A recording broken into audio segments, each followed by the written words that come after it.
no, game one, Xiaohu top if you missed that one. But Gala also in the past willing to play something like this. So let's just see. Otherwise, without the Renekton, maybe it's just like, okay, we'll go back to the Gnar and just hope for the best. Also, to remember, we had Tristana every game of the FPXRA series. It actually won 2 of those 3 games. So even in general as an AD carry, it seems to be moving up in priority in the LPL.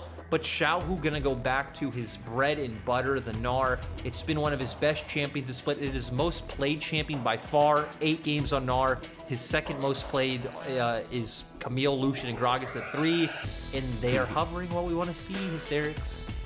They are hovering it, but are they going to pick it? Because RNG have a lot of choices to make. There's the Tristana, and the funny thing is, in other series, we'd see such high priority of things like the Rell. In this series, we've gone between it. I mean, it was the last pick either in game 1 or game 2, Lillia. It's because of these supports. You look at Meiko and Ming. Meiko's played it twice. Ming's played it twice as well, actually. Both their most plays are Alistar by far. At Meiko at 8 and Ming at 11. So they're actually sticking to champions they are comfortable on rather than jumping on the meta hype train that is Rell. Still 11.3, folks. Don't forget that. Might still be banned away as a potential risk. But at the very least, we have EDG with that flex in the Gragas. They've now added Jiejie onto the Hecarim. So it's kind of funny that this is the first time in the series that Jiejie will be picking up the Hecarim, considering that Wei has been piloting both games so far. And the 2 things we can be expecting is looking at top lane for EDG, though. I think picking on our 4 makes the most sense. Is the Jace and the GP are the first 2 things that come to my mind. You already have range and disengage coming out from the Azir and Gragas. And when you think about things that can kite back and also have good matchups into Gnar, those are the 2 standouts. I'm going to wait for it. Victor there, Samira there as well. Actually, I was kind of just thinking, more disengage added to the mix. If you do see something like the Jace, then I expect RNG to kind of ban it away as a last choice, because they've taken one AD carry from Viper. Not actually sure what else you'd pick into the bottom lane, considering that we've already lost Kai'Sa too. And actually, Meiko has been very set in his champion pool, and he hasn't played Gragas this split. So maybe they do just opt into playing the Gragas into the Gnar and say, hey, it's okay if he has a pushing matchup. It isn't too big of a deal. And they just go with something like the Leona and say, hey, we don't really need disengage. We're just going to play a standard team fight composition. And, you know, again, you have the Leona open. There are so many AD carries that you can still pick, but no real hyper carries left. I actually wouldn't be surprised to see an Ezreal come out for Viper. Ezreal or Jhin, right? We've seen him play Jhin in the past, but I think you're right. Ezreal feels like it'd fit better. AD carry counter pick, or at least knowing what you're playing into the bottom lane. That could be the biggest question here for EDG, and just getting the Rell. There you go. Game number 3, going back to a power pick. Also, Meiko's 3rd game on the champion. So again, S-tier support, not something we've seen Meiko lean into. Now I'm looking at where does RNG go? Where does this Tristana go? Because it can go AD, which is what we expect, but it also can still be played in the mid lane to give you that AD-AP mid-jungle duo that you have. In terms of support, I think for RNG, we always see Ming lean into the engage role, so I wouldn't be surprised to see him lock in this Nautilus that he is hovering. And I mean, this is Flex City for RNG, so this is what we are kind of coming in to see what they go for. And oh, the standard counter into Azir. And again, counter used very loosely. I'm so glad before people see LEC, they get to see Corki Azir again in the mid lane to finish this one off. We've been leaning into that in a couple of different series, couple of different top teams in the LPL, so not too surprised that's how it rounds up. Double AD carry here for RNG. We'll talk about that in a second, because we might just be going back to similarities for EDG from game 1. Emphasis on the bottom lane, Viper on Kalista again. They're going to try the Rell once again here to try and get EDG with some priority. Yeah, they had 2 different choices in how they could round out their comp, right? They can either match RNG at playing from a range and go Ezreal and be like, okay, you have poke, we have poke, there's engage on both sides, we're going to play out a similar way over fighting for mid lane waves and who's going to win the extended siege battle. But instead, they go the complete opposite and say, hey, we have a Gragas, Hecarim, and Rell. Let's just keep all-inning with the engage. Scout's going to be our main damage dealer later on, and we're going to close the distance because we know what RNG wants to do. They want to sit back, they want to use their range advantage, they want to play through that mid-wave contest that we talked about, and they also have the side lane threat coming from Xiaohu, which is where they've been very prominent this split. Also note that, you know, Wei on the Lillia has a lot of good setup too, and for this composition, the ability to play around the angles I think is really fun to watch. We're going into a game 3, Lyric. We've got compositions that make sense. We've got compositions that, you know, we kind of rounded it out to what this series has been. Strong side lane presence from Xiaohu, blowing off the cap and the lid, I should say, for game number 1. Game 2, EDG controlled, calm, forcing mistakes from RNG. We come to the epitome here to see if RNG or EDG, who's going to be the better team. Remember, both 9-1 in the LPL, sitting on top. The winner of this series is the best team in the LPL for 2021 spring as far as I'm concerned. They'll have 5 series left to go, and they'll stand true as the, I guess, the new kings trying to rise to their throne. And both of them going back to having pressure on the opposite sides that you expect. Xiaohu having a winning matchup in his lane, and Viper and Meiko being all in the bot lane. It is a clash. Clash of the Titans. It's so many different lines. It's an old dynasty, something, quote from QuickShot. It's RNG EDG. It's our G2 Fnatic to run into game 3.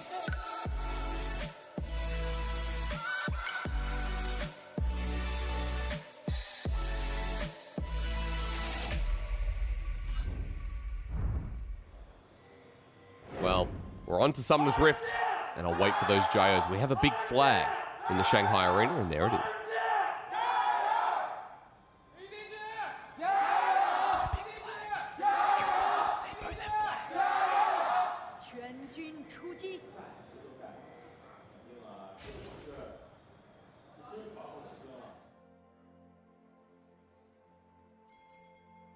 RNG's flag waver looking a bit more lively than EDG's. I don't know what kind of sign that gives us for this game, but that's the analysis that I'm here to drop on. Well, thank you so much. Realizing that they actually both have flags as well. So we're back to our gyos. We have a crowd. They're a bit wild today as well from what I've seen. And yes, last game, EDG actually locked down 1,000 team kills now. They're second in the LPL. I'm sure a lot of people are asking. Team kills, Hysterics. Okay, sorry. Thank you for correcting. I was going to say, I'm sure people are wondering which team has the first. And part of me thinks it's either IG or RNG. So I'm not sure if I had that information. I'll try and find out. But yeah, interesting stat as we start the game off with early game trading from Viper and Meiko onto Ming. Nothing too much here, but what you expect when you got both AD carries having Halo Blades and supports. Want to set up for the engage in level 2. Oh, when Wei... not actually going to be that sneaky. Nice ward coming out from the side of EDG, but I like the Nautilus pick up into the Rell. She looks for the engage. You can just throw out your hook and then root her down with your passive. You can also just throw out your hook on the enemy AD carry. If you can find that opening, you have your ultimate to try to keep them at harm's way if you need to disengage. And yeah, we already highlighted that we have a Kalista. We know EDG's bot lane needs to get off onto a roll. Xiaohu is going to win this 1v1 in topside, and bottom lane, mid lane, I'm sorry, is going to be the farm best of the century that we've all seen 1,000 times before. That's true, and no one wants to see any other times again. Ming again denying the trade as you talked about that interaction. Also wanted to bring our eyes back towards the top side just quickly. Seeing Comet top for the Gragas here just to play out the lane. Now, this is something we've seen in support by some ambitious supports once or twice, but not sure, Lyric, if we've seen this as many times as I can expect. Yes, so you do typically get it top lane in ranged matchups. I think certain ranged matchups you can still go tank Meiko, but we actually saw it last game. Xiaohu pulled out the Arcane Comet himself. Very common in this matchup as well. You can't trade with the Grasp. We've seen Aftershock really fall off on top lane Gragas like you saw in the past. And I don't think Phase Rush is that good into Gnar. It's much harder to get on top of him with his hop, so even getting your 3 combo and then being able to get away could be quite difficult, so pretty standard coming out from Flandre this game. It's good to see at least trying to neutralize the lane or continue to. Wei moving into enemy jungle territory now. He's on a ward. Look at where Scout is running in. Jiejie's going to run him against the wall at the ready to bring in his mid laner. The flash away. And Hecarim's daughter just burning an early summoner thanks to the ghost from EDG's Jiejie. Yeah, baby Raptors for Flash. Not worth for Wei coming in. Still, I don't think it's going to be the biggest loss for the side of RNG. Still very standard early game. We see the reset actually coming out from Scout, going to have to burn that TP. I wouldn't be surprised to see Cryin have to match that, but he does actually force his wave into turret, so might not need it.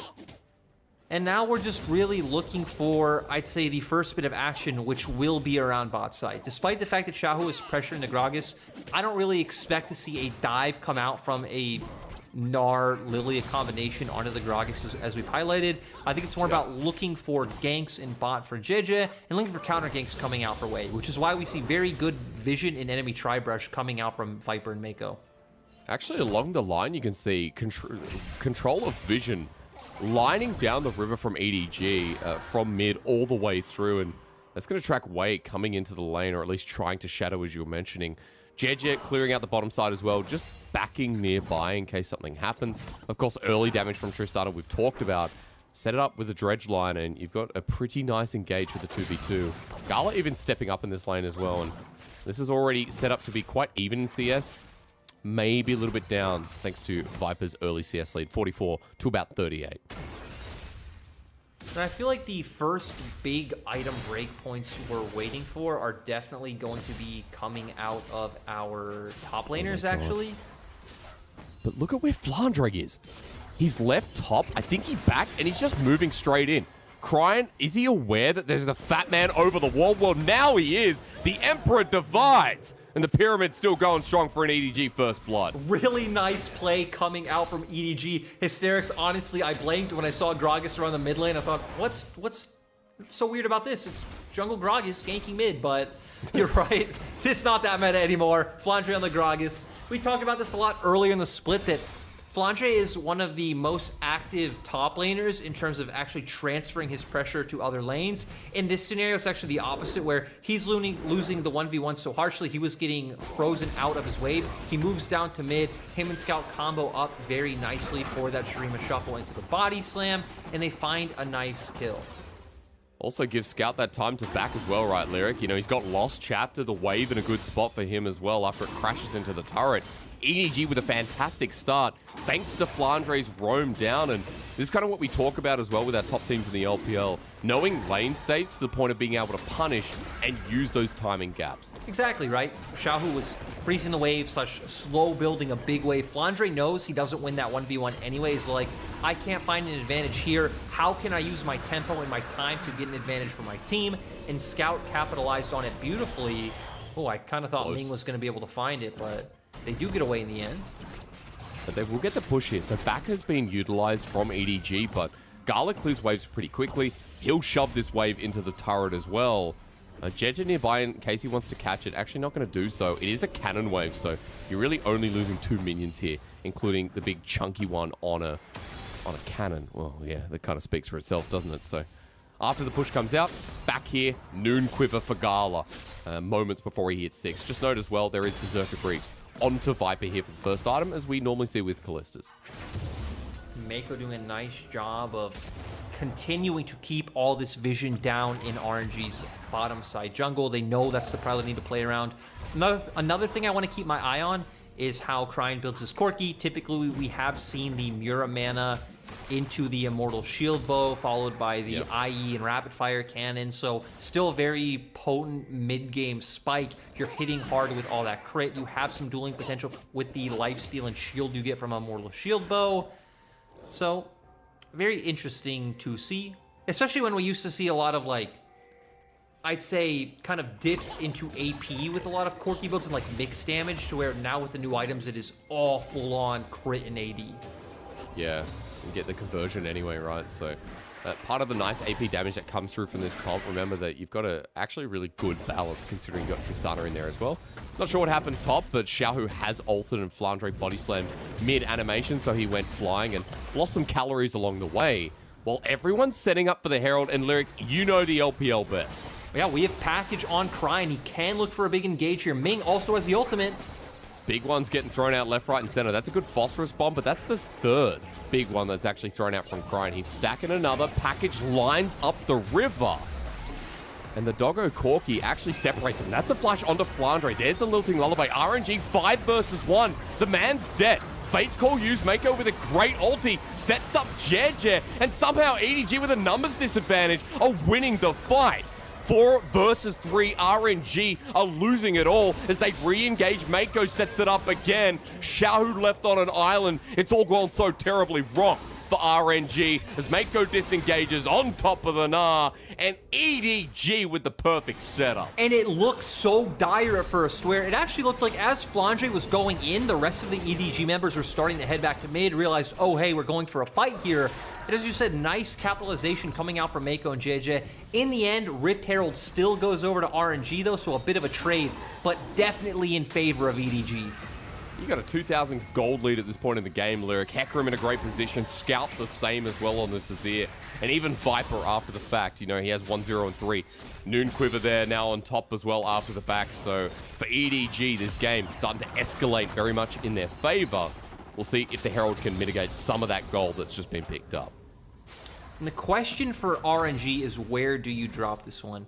Again, I would expect to see it still given to Xiaohu, but we're going to go straight into this replay. Wei jumps in, and yeah, the other members of EDG were either waiting out the ultimate or trying to back off. Flandre down immediately, but Meiko gets thrown in by Viper, finds a really nice engagement ultimate, sets up Jiejie to just run in and clean house. Keep your eyes on Scout and Viper as well. They're just free hitting this whole time. And just consistent burst damage coming out from the side of EDG completely wipes out numerous members from RNG. 5 for 1. Times are changing, and EDG in yet another early game, leading the charge here as we come back to live, and we have to look at what RNG can do, how they can achieve something through this Herald, picked up by Wei. Lyric, what do you want to see? How do you use it? Through the mid lane, through bottom lane? It's definitely through top. I think we're also starting to see it now. Your top lane is already down to, it looked like 2 1/4 plates, so you're going to be able to get it in just 1 drop. Xiaohu is also now going to have consistent side lane pressure, which is what we talked about. Pulled in, use the depth charge as well onto Jiejie. Half health, but they know that he's here, so you're right. It is going to be the trade-off. First turret blood goes down to the Herald team, but remember, EDG are ready for the trade, and Scout even has the push and TP if it gets further than that. Oh, they're zoning out Flandre from the inner turret as well. They should be able to get the second charge, it looks like. And this actually might just be a solid win for the side of RNG in terms of turrets. You're right, and you consider a lot of the time seeing the trade that it's just going to be the 1-for-1, but there's Demolish on this Gnar. Really nicely done from RNG. Inner goes down at 11 minutes in the game. There's the lilting lullaby. I think Wei was expecting it to go further, but just to force Flandre out, while EDG are still trying to work out this bottom lane turret. Hysterics, to me, this is the most exciting game so far, because we have hints from what made both teams successful, right? We have the game one, like Xiaohu being set up to the side lane, has a split pusher. They already break down 2 turrets for him, but EDG, I'd say, have a much better composition matchup into what RNG have, and they already have this lead, which they've gotten through team fighting. The strengths of both teams on full display so far. And you see the double dragon, something we talked about. EDG's priority in the dragons to set up towards these win conditions as well, right? We're getting towards an Ocean Soul at that. 2 in the back pocket. They can start threatening this towards Soul Point. And EDG, while they lose it in a turret, let's not forget, gold's still there. EDG found the engage earlier on, but RNG, thanks to that turret push, thanks to them being able to hold the bottom lane turret at 1 play, gold is a little bit more even than we'd expect after seeing such a big wash of a fight. And I think a lot is going to come down to the next dragon, because RNG aren't just going to be able to ignore it, and I don't think they should be able to find too many advantages through the side lane plays that they can find right now. So they can have Xiaohu push out top wave just right past river, start rotating down to mid, and then you're trying to have a numbers advantage in mid to start taking down plates and pushing down this turret. But the problem is you still need to fight for, you know, the soul point. And that's where EDG will have a time to shine with how far ahead Scout and Viper have gotten. Because you're going to have 1 item, 1.5 item Kalista versus Gala, who still doesn't have that first mythic.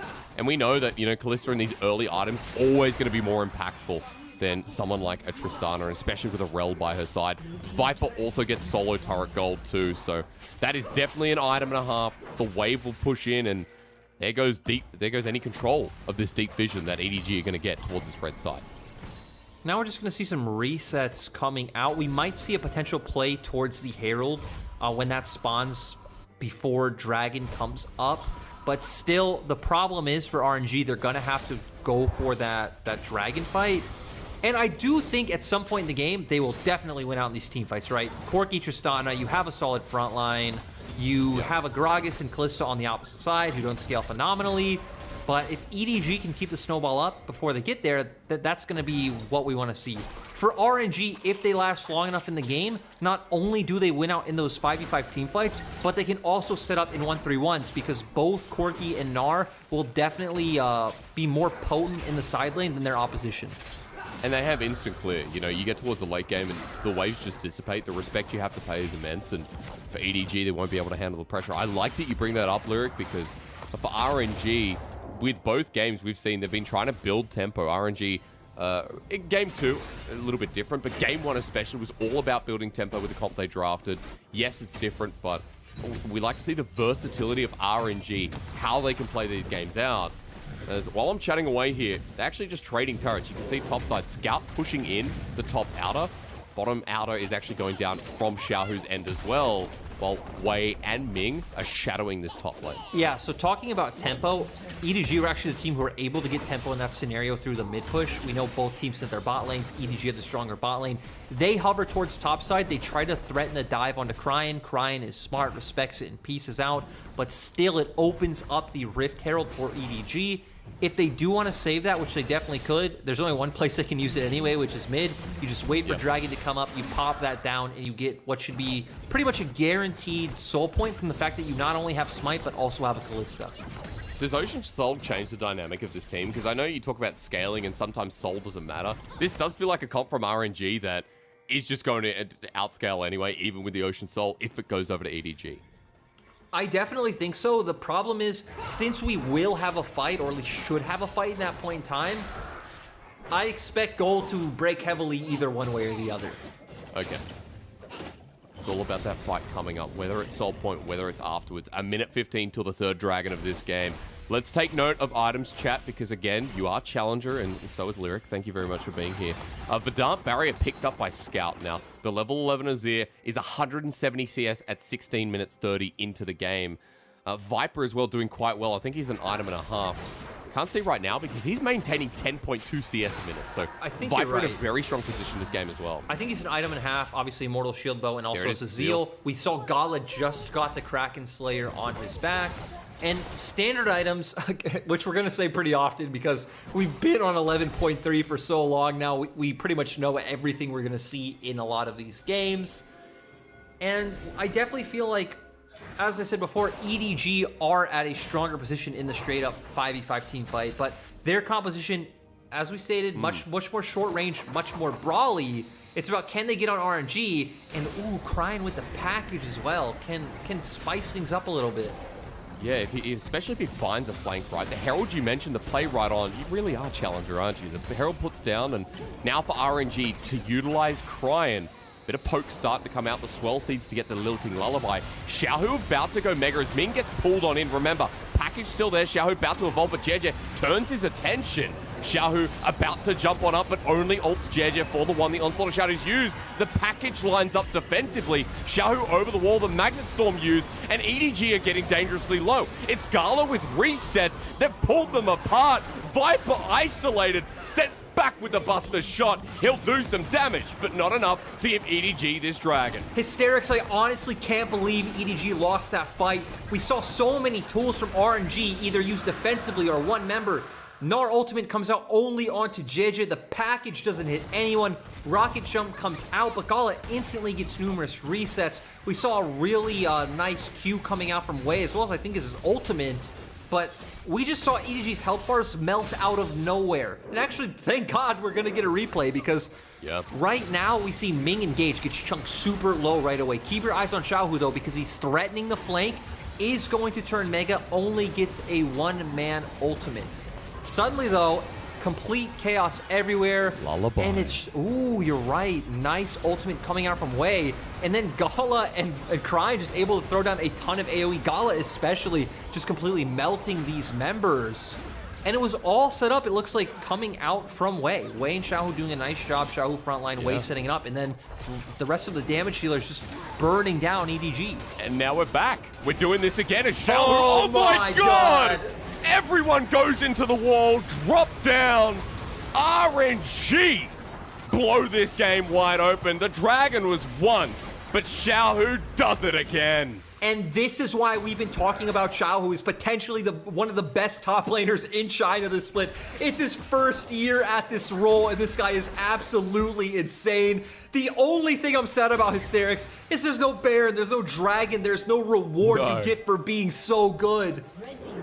Watch this again. He's about to evolve an EDG like it's just a small creature. And let's be honest, EDG funnel into this choke. Do EDG give this to him? Yes, but he completely slam dunks this play, lands the 4-man ultimate, and it just keeps snowballing for the side of RNG. But don't get me wrong, this game is still close. Not even a 2K gold lead for RNG, and EDG are the team leading in Dragons. You know, a lot of teams, a lot of players in Soliki right now, you know, a lot of players in the LPL thinking, man, we need to put our mid laners up in the top lane. This is what they can become, but I think it's a product of Xiaohu throughout his experience, throughout his tenure in the LPL. Showing up big yet again. Game 1 was the individual carry. Game 3 here is a facilitating performance that sets up to knock EDG's block off. And RNG with a gold lead in this Game 3, the final game for both these 9-1 teams. RNG in a good position to keep this game state going, Lyric. You talked about what happens late game and how this could pan out. They got the Dragon, they extend the game. And with the gold lead, they're getting more of these items on board to start bundling up. The Corki, the Tristana. You know, Hysterics, to go back to your point about mid laners top, I actually did have a mid laner before who told me that he believes all mid laners should just swap to other roles because mid laners are just superior players because they play the most mechanically intensive role. And he said that completely serious. Well, yeah, I think that's going to spark a pretty heavy discussion. I think a lot of supports would be disagreeing with you, but, you know, in this case, we'll leave it there.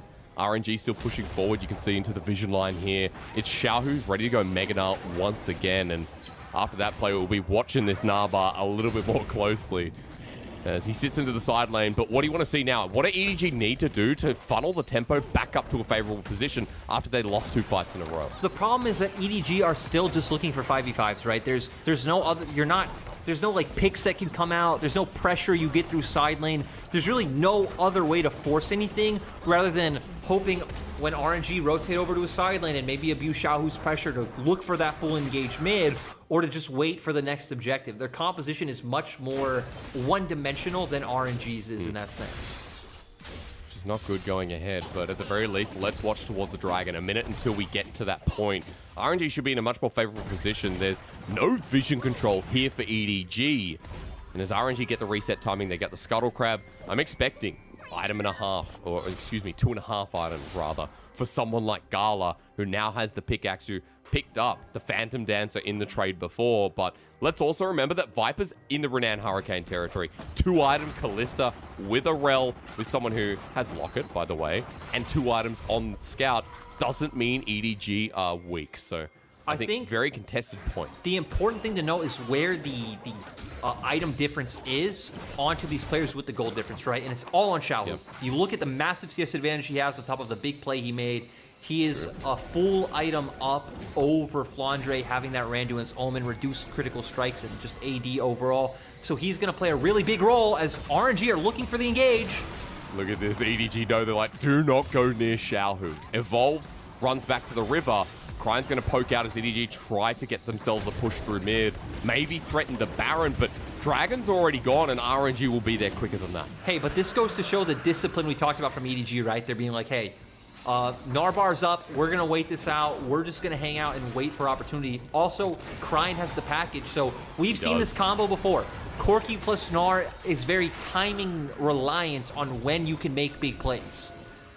And in this exact spot, it would line down EDG. They don't have any vision. They don't know he's here. Keeps poking over, just over the wall. And yeah. So Cryin going to use the package just to get out of there. Second Dragon goes over. We're gearing up for an Ocean Soul towards double AD carry as well, Lyric. And that's scary as Meiko setting himself up in River 2. But EDG just clearing some of the vision, trying to threaten the Baron play against RNG. And sadly, had Xiaohu not just popped... Oh, goes in! He's in again. He's in again. Scout, half health. Away he must go. Xiaohu goes into mini Gnar, and he's just going to be destroyed. But the Lilting Lullaby puts everyone into a napping state. Scout disengaged ulti, trying to keep Gala from him, but the AD carry jumps on in, interrupted by Flandre. But Ming is the best friend. Scout on the backside, rather, Cryin, excuse me, has already dealt with the leftovers, and EDG lose it again. But same Hysterics, Way with another massive Lilting Lullaby is really what set this up for RNG to win. Cryin and Gala both survive. It doesn't matter that Xiaohu's ult this time was only on one person. It was on Scout. He forced Scout away immediately. And RNG definitely will be able to pick up this Baron.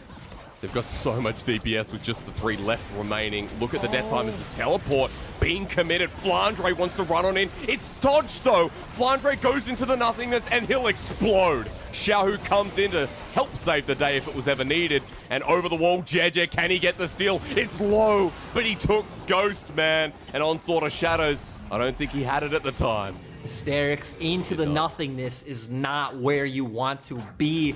Flandre's Gragas. Flandre actually isn't that tanky, can get instantly melted by the side of RNG.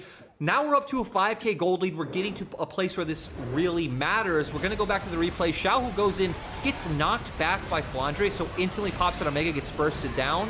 But there we see the sleep coming out from the Lillia, 3-man, instantly followed up. Sure, Scout bursts him down, but guess what?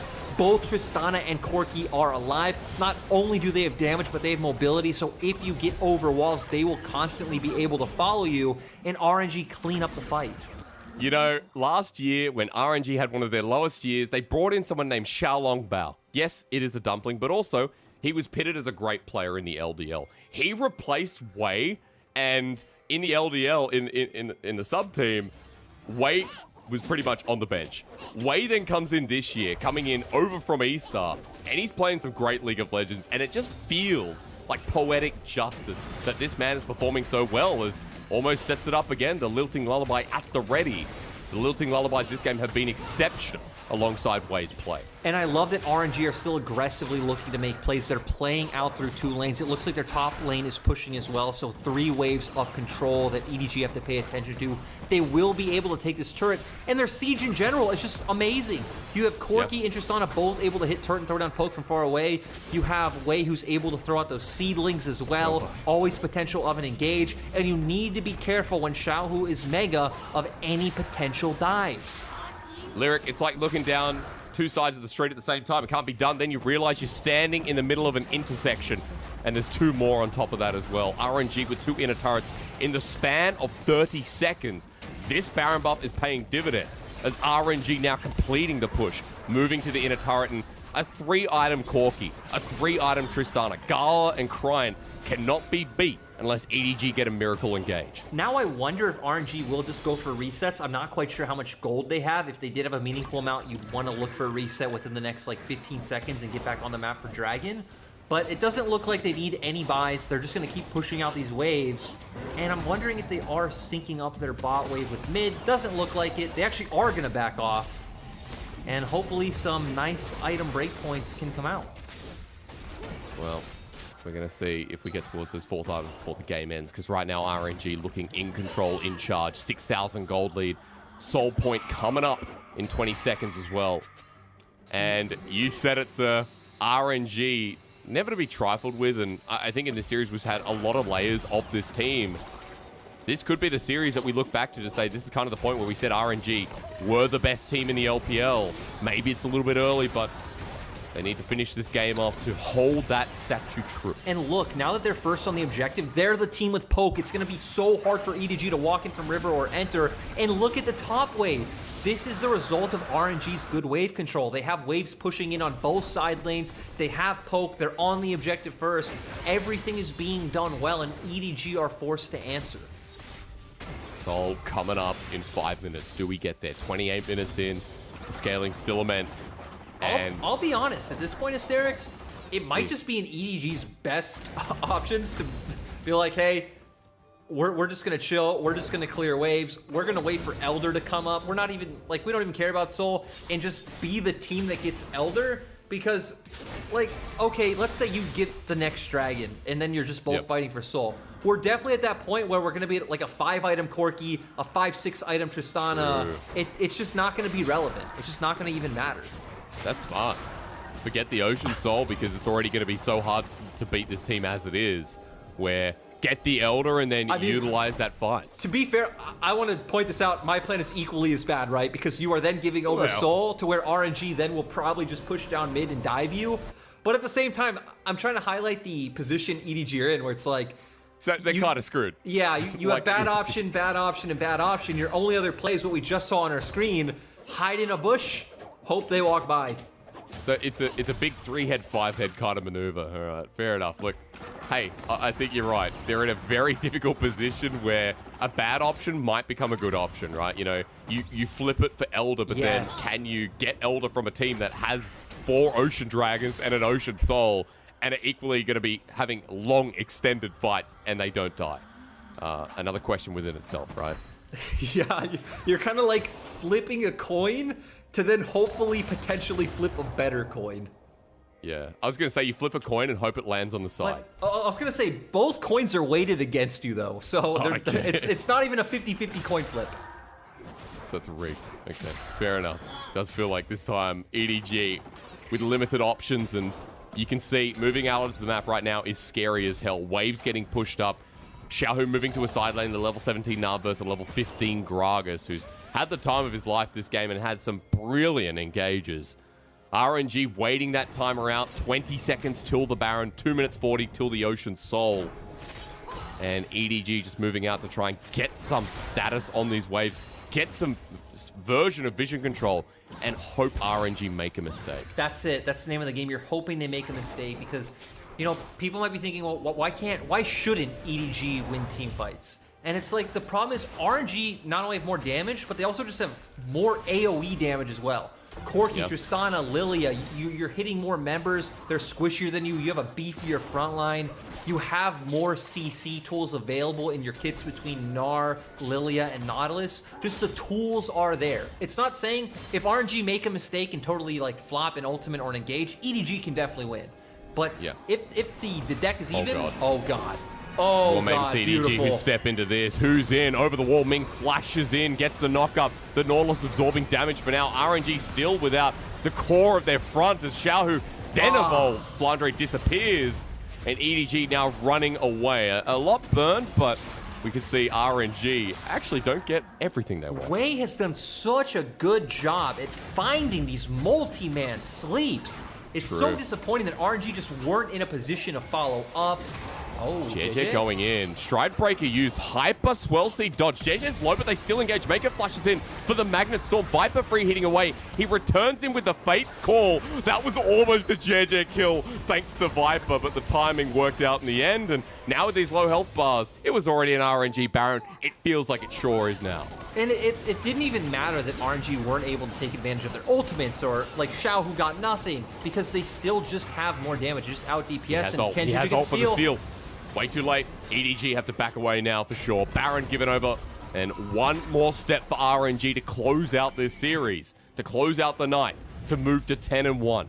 And be the best team in the LPL for 2021. And Hysterics, it feels set in stone now because now you have Baron. So you are going to secure that you have lane prio, you can push out the waves, which means you get river control. We've seen that they have this poke, they're gonna have more vision, and this should be a free Ocean Soul for the side of RNG. Maybe Jiejie can run in and try to steal it with this ultimate, but I think things are looking pretty rough. And actually, on top of it all, it looks like Cryin is package. Yeah, he's gonna be such a threat, and we've seen the package plays already on top of that as well. Meiko hit with the Swell Seed. They don't force the Lilting Lullaby. Wei has his ult once again. Scuttle secure, but does it cost everything? EDG now running for their lives as Xiaohu knocks him into the wall again. It is sleepy time once more, but are you really sleeping if you're dead as Cryin lines the package up to put himself in position? A close call as Viper gets into the thick of it. He'll come out of the GA, but into a real death. RNG took it all as expected, and now they'll run to the base. And they're gonna completely ignore Dragon. They're just gonna push down. Looks like Xiaohu has a base, gonna TP in, but RNG are proving they are the best team in the LPL right now. They'll run through this inhibitor turret, inhibitor next as well. Nothing stopping them. The death time is long. Scout has to watch and try for a miracle play, but the Emperor's Divide against Xiaohu means absolutely nothing. He flashes, he moves back to the fountain, and just like that, RNG, the best team for 2021 here in the LPL. And as I said earlier, the only thing this series gives me is that I want a best of 5.